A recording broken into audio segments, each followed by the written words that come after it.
Hello and welcome to another Forever Life video where today we will be talking about Game of Princes. Oh boy, what an event! Honestly, compared to all the other events, this might be one of my top favorite events. Not because it's long by any means, but because it's original. It's not the usual formula where, oh, main character, please save us from this plague of monsters, or hey, you're a side character, right? Can you do this for me? Okay, let me help you. Okay, you helped me, thank you, have your reward. That kind of shenanigans. This event actually comes up with its own plot. It comes up with its own cast of characters that the player will find interesting. I do admit that some cutscenes are kinda like 20 lines, or even less than 20 lines. Nothing much is happening within the lines, and the cutscene ends, which I understand. There's multiple cutscenes, so it makes up on that front. Another thing I do want to criticize about this event, well, it's not really criticism, but something I noticed is every time a plot twist happens, they start the title screen video, the title screen OST, as if it's some huge plot twist, like, whoa, look at this plot twist. We will get into those plot twists, but god damn, did this event kind of just ruin my brain, but it was so fun.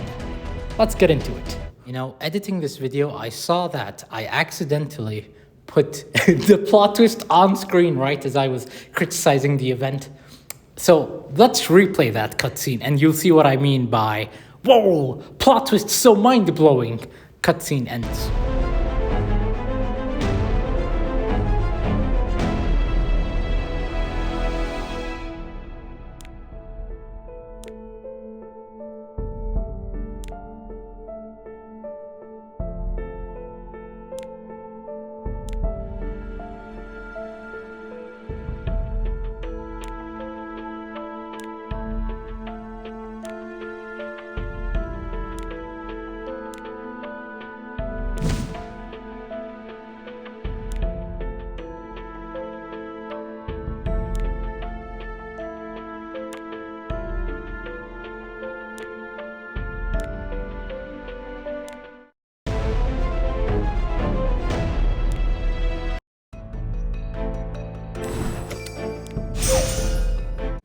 If you have the reading comprehension of like a 4-year-old, that cutscene was less than a minute. That's crazy. That is actually really crazy. They could have just complied everything into one cutscene and then boom, things over. But no, they just had to throw this mind-blowing cutscene. This mind-blowing plot twist. And boom, end the scene there. Matter of fact, before that cutscene even plays, there is another cutscene right before it that does the same exact twist. It's so weird. I don't know what to say. It's funny, but like, it is what it is. Now I'll explain the event very briefly. So we have City Lord Vivienne, who looks tired. She can't forgo Cowric from her life. She kind of wishes she spent more time with him. Her subordinates tell her, yo, maybe you should take a long nap. You should go to sleep. And Jill's like, okay, good idea. And while she's sleeping, boom, wakes up in another kingdom called Catasmere or something like that. And in Catasmere, she's like, the hell am I? So she attacks whoever was holding her, or, you know, she wakes up right next to the castle of Catasmere, more specifically Cowaric's castle, because it's implied that Cowric doesn't live at the royal castle. Anyways, so Vivienne runs to Cowric and she's like, what, Cowric, are you alive? Is that really you? And then Cowric says, who the fuck are you? And it just starts there. So Cowric brings the city guards, locks up Vivienne, not in a prison cell, but like he locks her in the castle, and he tries to interrogate her. Finds nothing. Turns out there's a high chance that Vivienne might be talking the truth. So he lets Vivienne sneak off to see what she does, as Cowric in this world believes that actions speak louder than words. So when Vivienne sneaks out, boom, she heads to the library and reads a book about the kingdom, the history, and all that kind of shenanigans. And that's when she finds out, oh, I'm in a weird space that I do not recognize. And then Cowric finds out, maybe there is a good chance that she is actually telling the truth. She has no idea where she is, and she just spawned there. What a lucky woman! Just imagine, your lover dies, now you're in another world with your lover. Pooh! Vivian living the fan fiction life. So after gaining trust from Cowric, she hears that, oh, there's a king, and then Cowric corrects her. No, the king is dead, but that's not public knowledge yet. And that's where Vivian is introduced to the game of princes, where Cowric is the first in line to becoming the king. The second in line is Tywin. The third in line is Ervelyn. I don't think Ross was even on the list to become a dude, because according to the public, he's listed as a illegitimate son that the king is keeping eye on. Now, what is this king? Well, we'll get into the king later. But the first thing that happens is that Vivian, the old Vivian, the City Lord Vivian, doesn't understand what happened to Cowric, and as she talks with him, turns out that Cowaric's sister, also Vivian, but a different Vivian of this world, was killed somewhere. And as much as Cowric wanted to believe she's alive, she never turned up. So Cowric uses Vivian as a substitute to his sister. Not necessarily for like everything, but just to keep appearances to the royal palace. He wants to find out what happened to his real sister and how did it happen. And of course, now that Vivian is there, she can finally find out what actually happened. So Vivian starts investigating rumors around the city. She wants to, get news, anything about the royal palace, anything that might come useful. Again, she knows nothing of this world, so really anything, quite literally anything, could come in useful. She runs into Baby Roman, and Baby Roman is holding a detective book where he writes everything that he hears. So Vivian is like, yo, can you hand me this notebook? I want your notes. And then Vivian gets rejected. He's like, yo, if you can get something I really want, I will acknowledge you as a detective, but I will not tell you what is the thing I desire. You must deduct it yourself. So Vivian goes to the city, is thinking, what should I buy? What do kids like? That's when she runs into Ervelyn. She didn't know he's a prince, so she says, yo, kid, what do kids like? And then Ervelyn talks about war, betrayal, blah, blah, blah, things like that. And Vivian is like, yo, thanks. She gives him a sack of money and is like, buy whatever you want with this. And Ervelyn says, thank you. Luna, of course, offended, but we will get into Luna in a second.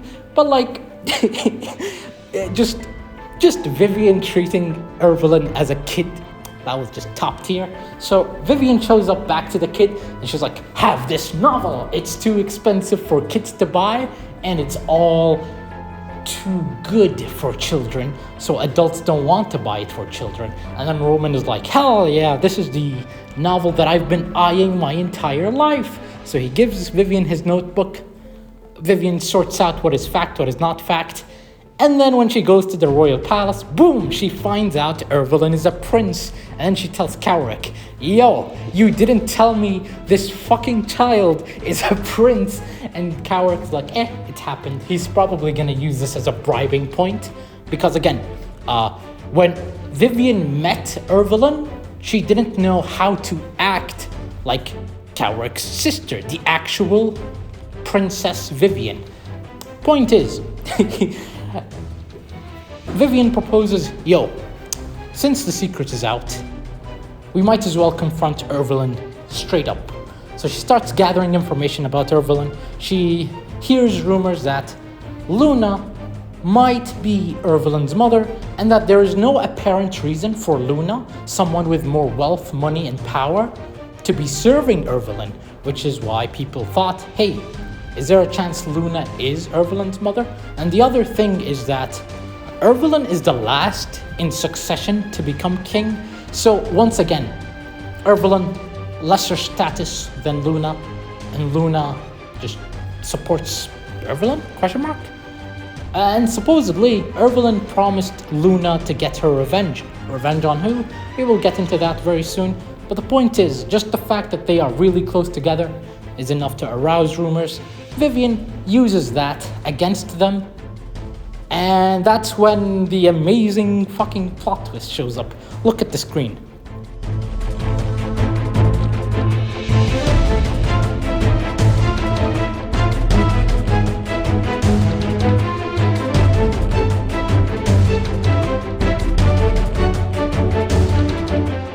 It was actually this moment that my jaw dropped. No way did they just casually imply incest. You're telling me Prince Cowrick looked at his sister and was like, today I will make this woman my lover. Look, all I'm saying is, there are many stories in prehistoric times where the king is marrying many women, and among those women are his cousins. And there are very small cases where the king straight up marries his sister, or a sibling, or like a far sibling. But no, in this event, it's not even implied that Vivian is a stepsister. It's just straight up, yo, she's my biological sister. And I'm like, holy shit. Like, there's just no way. There's no way. Like, oh my god, this... Look, I am at a loss for words. This is like reading a novel and the big plot twist actually hits you. Ignore all the plot twists in the story. This one is the biggest one, most influential one I've ever seen. Like, Smilegate manning up. Sheesh. As you can tell by my reaction, there is no one reaction. It's just wild. It's so wild. We'll get into the story now, though.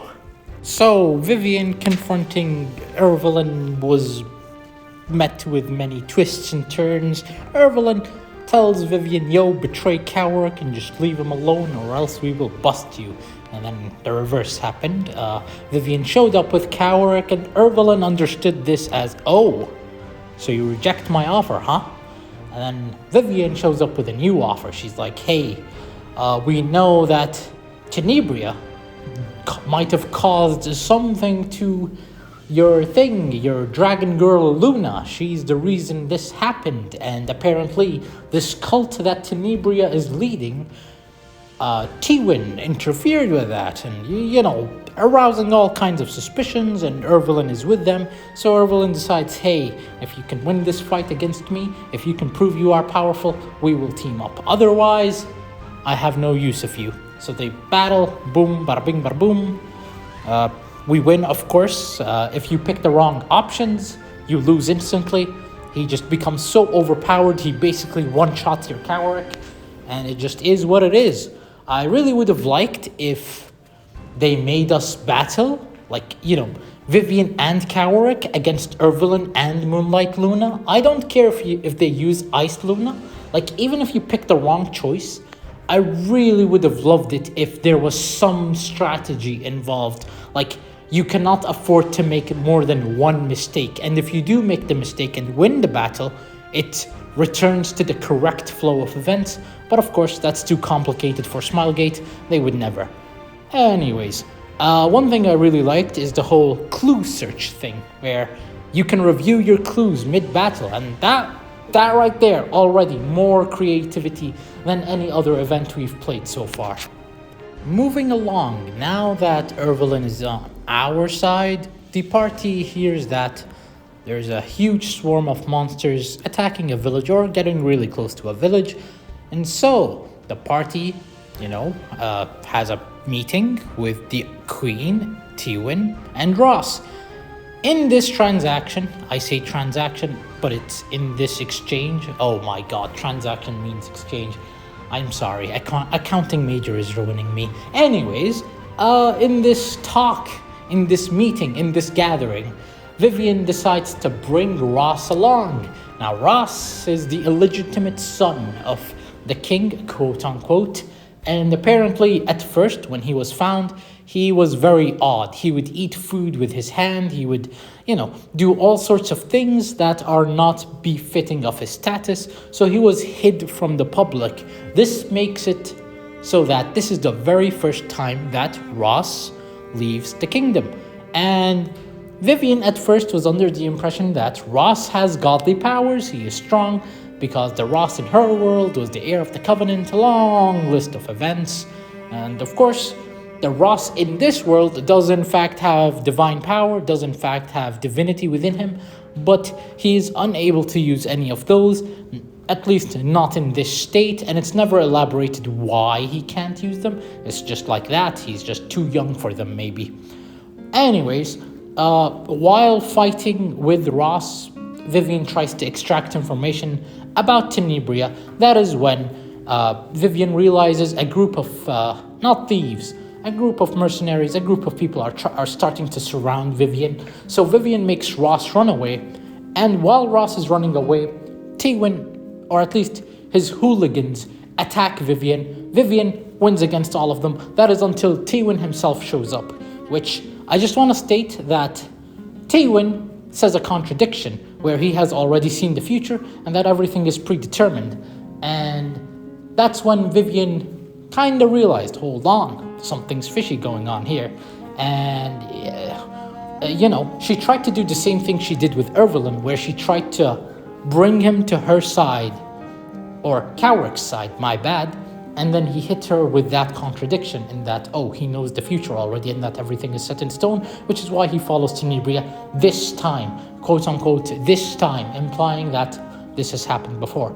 I keep emphasizing this because, D-shape, world resets, we've seen that many times before. And so Tywin gives Vivian one last warning in that if she values her life, she will stay out of this. And of course, Vivian obliges for the time being. That is until she shows up to Tywin's room with Cowrick, Ervelyn, and Luna. Tywin, very enraged, he's like, I did not think you would actually come back to your killer. What the fuck? So Vivian is like, hey, I don't think you should trust Tenebria. And then she brings a counterpoint that the same way you gave Tenebria a chance, you should give us a chance. And as it turns out, every time the kingdom was swarmed by monsters, these monsters would get really strong, and that it would bring forth a calamity to this world. And when this calamity comes, it just ravages everything. Tywin turns out to be Ross, heir of the Covenant, just an older version of him, and that Tywin has lived many loops and it always resulted in the same exact results. Now, that is when Tenebria approaches him and says, so you were the one resetting the world. Of course, this Tenebria is the same exact Tenebria from our world, Spectre Tenebria. She is an acolyte that just makes illusions and destroys realities. See, here's the thing. Why would we want Catasmere to be destroyed? Is Catasmere owned by a god or goddess from Prima? Because we know that the gods of Aethra are Lunaris, Diche, Illyros. Who was the fourth? Orbis. Goddamn, I forgot the most obvious one. Anyways, so those four gods own, or at least those three gods manage Orbis, the planet. So what is Catasmere? Is it within Orbis? Probably not. Most likely not. Most definitely not. I mean, if it does make an appearance in episode 5, holy shit, that is just something else. But I assume it's in another dimension, and within that dimension, it's like, which god owns this land? Because if it's a land of light, then there is no reason for Tenebria to show up. I mean, I would understand if Strays and Fastus appear, but again, Tenebria herself, it makes no sense why she is there. And again, Ross, heir of the Covenant, in this story, he is never strictly mentioned as an heir of the Covenant, but just the fact he is able to reset the world, I don't know, is Ross the god of this world? Because again, Diche is the one who resets the world. It's not Ross himself. So once again, what is the motive? Is if Tenebria destroys this world, does she bring back the Archdemon? If that is the case, it would explain why she is there. But if she can't bring back the Archdemon to Orbis, the land where the real Ross is, like, again, what is her incentive? What is her motive? Because it's just, Illyros is no longer an enemy of DJ. So again, I'm just confused, but I still like the story. So Tywin, hit with his contradiction, hit that Tenebria isn't so trustworthy. So you're telling me this random person just approached you, offered you help for free, without understanding your reasoning, just boom, bada bing, bada boom, long list of things. This sketchy person who turned all of Luna's dragons, or her dragon tribe, her dragon race, my bad, into stone, which is a similar phenomenon that happened in episode 1, where Arbiter Vildred would kill furries, and then after killing furries, he would sacrifice them to make stones, and these dark stones can summon acolytes, which, funny enough, the acolyte that Vildred summoned, actually, it was Nilgal, and I don't think Nilgal makes an appearance in this event. But at the very least, it is a really similar phenomenon to when Spectre Tenebria was summoned. She was summoned by a dark stone in Rhaengar, and Spectre Tenebria always existed. We know that Tenebria is just the husk of a human, a noble woman, and that Spectre Tenebria is another entity. It's an acolyte that preys on the minds of its victims. So yeah, long list of details happening here. It's so wild, but it's amazing at the same time. So as it turns out, Tywin isn't exactly against the party. However, he is willing to give them a chance.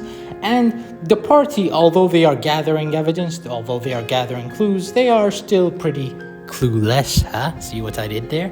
Anyways, they can't do anything until the day of the actual ritual. So Vivian decides to go talk to, what's her face? Diane, Queen Diane, because Diane is the only one that can open the room to the sanctuary, and apparently the day they open the sanctuary again, that's gonna be the day where everything ends. Call it the day of judgment, basically. That's when the acolyte does her thing and world is destroyed. Again, we saw that in main story. It will happen again. So this actually makes me question things, because this sanctuary is really similar to our sanctuary in the main story. So once again, is Diane a god of this world? Unknown. Apparently there was also a priestess called Angelica who can just randomly heal people, which kind of falls in line with Angelica from our world. I don't know if this Angelica is different, because what I do know is we have original Angelica, be it she's from this world or our world, there is an Angelica, and then there is sinful Angelica, which was the angel that tried to fuse with Angelica. Now, this angel gave life to Angelica. This angel gave a lot of things to Angelica, like long life, maybe even eternal life, we don't know.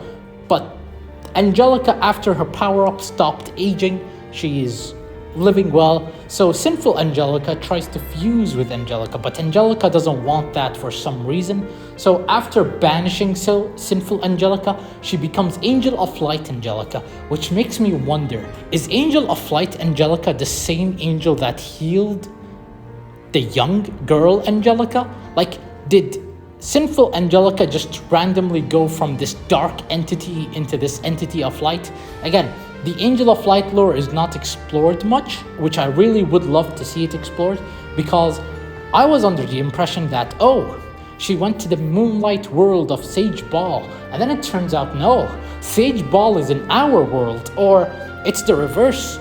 Fireball can just casually open a Chaos Gate and visit Sage Ball, which doesn't surprise me, because Fireball is quite literally goated in terms of magic, and Sage Ball himself is also goated in terms of magic. We're talking about Ball. That's how many references are in this event. Anyways, so Queen Diane talks with Vivian. Vivian gets offered a lot of money to stay away from Cowrick. Vivian takes the money to give the impression that, I am actually gonna leave. You can do whatever you want. So Vivian in this time explores the place Tenebria came from. Again, people are not under the impression that this Tenebria is the same as Angelica, or at least a grown-up version of Angelica. They don't believe that. They know that she's a noblewoman. Again, blah, blah, blah, blah. Long list of backstory, which is the same precise backstory that we read in Blood and Roses.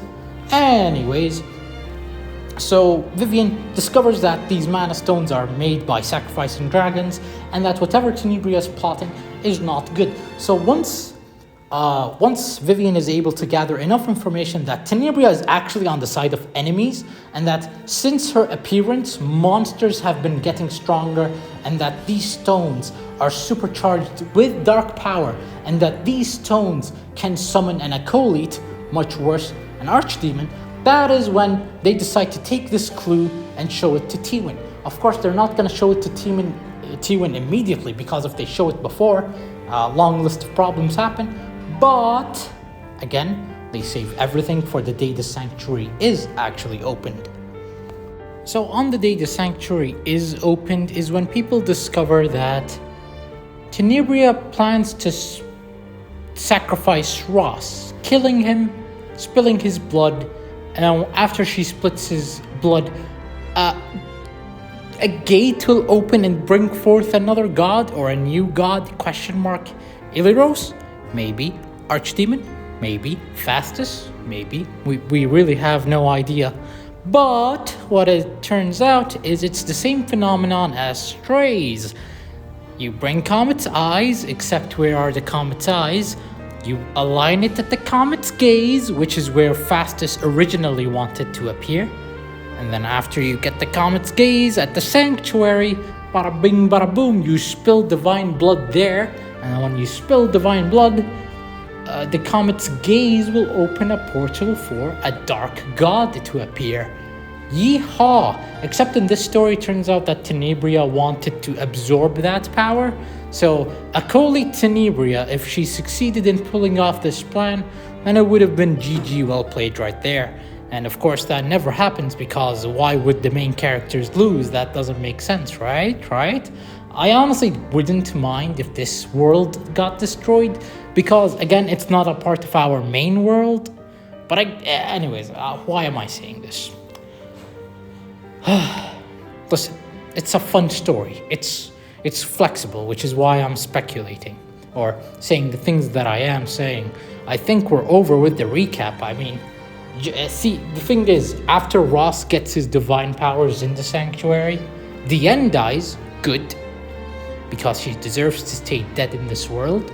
But Ross is unable to take care of Vivian, because Vivian is an otherworldly creature, the same as Tenebria. So, yeah, after the fight, Vivian dies, wakes up in her room. GG well played. She's just happy that it's a dream. She also makes a reference that there will be a world where we both live a happy life together. And I'm just wondering, is that referencing Sylvan Sage Vivian and Mediator Cowric? Do they live a happy life there? I do not know. I will cover the Moonlight Theater some other day. The only reason I'm procrastinating it is because why does it take so long from episode to episode, man? Who thought that was a good system? Anyways, 10 out of 10. Do recommend. Read the story in your time. And yeah, I think that's all that needed to be covered. Let's think, actually. What is left? I don't think anything is left. I'm looking through my notes. I found the note. So, apparently this world is also called Orbis, which I find weird. Why is it called Orbis? And yeah, apparently in this world they have a goddess identical to Dice. Now, is it exactly Dice? I have no idea. But the fact they name drop the name of the world as Orbis, I find very interesting. But the fact that there is a second Orbis implies that there is a second Dice. And if there is a second Dice, there's a second Illyros, there's a second whatever. Does that mean this Tenebria was not from our world? I mean, she has an identical story to our Tenebria, so I'm just left wondering, what's the deal in this event? Is everything just isolated? Now, Vivian does wake up with the stone that summoned Tenebria, so who knows? Maybe in a future story, Vivian quite literally becomes an acolyte or summons something, or I don't know, long list of events can happen, and who knows when we will see them. If you enjoyed, you're welcome, but thank you for watching. I think that is all.